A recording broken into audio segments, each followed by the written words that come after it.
A sad development to report tonight in that highway shooting in Lewisville that happened earlier this week. Scott Johansson, a grandfather targeted at random and shot in the head late Tuesday night, has died.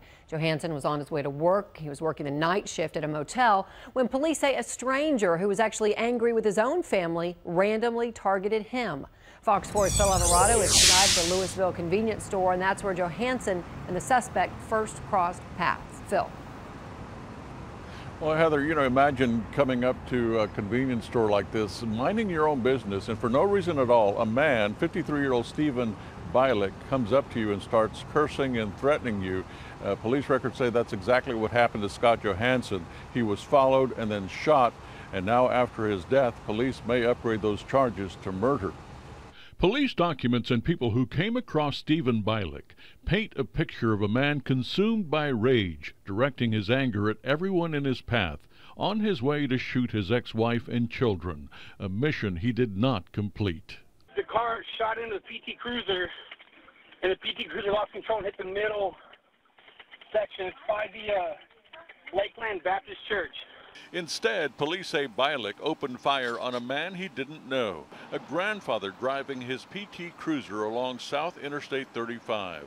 65-year-old Scott Johansson was shot in the head. His car, covered in bullet holes, crashed near Main Street in Lewisville. Other 911 callers heard the shots. How many gunshots did you hear? She said she heard 9. It was like pop, pop, pop. Pop, pop, pop, pop. Police say Bialik went to several Lewisville convenience stores that night, including a Quick Trip and 7-Eleven, and ran into Johansson at a QT and cursed him for no reason and followed him.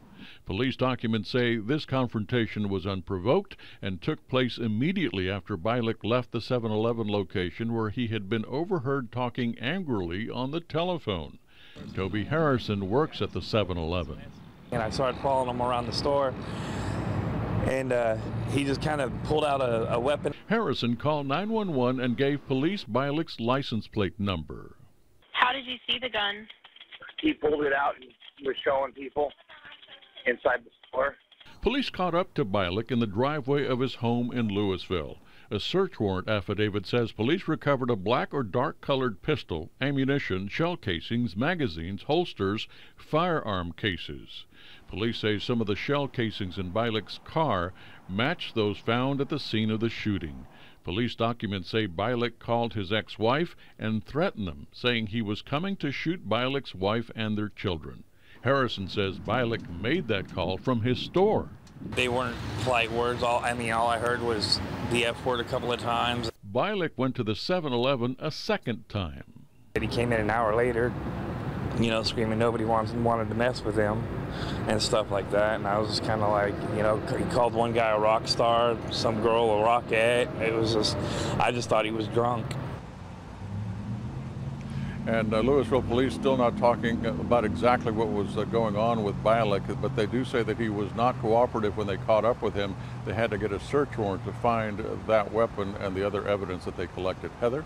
All right, so Phil, have you been able to talk to the family since Scott Johansson passed away? Well, in fact, we were about to speak with the family when they learned, the terrible news. Since then, they've released a statement saying that that they're heartbroken, of course, by this senseless attack.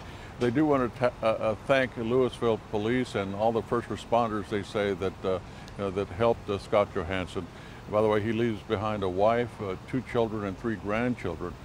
The family has set up a fund, and you can go to the links section in myfoxdfw.com. Senseless indeed. All right, Phil Alvarado live tonight. Thank you.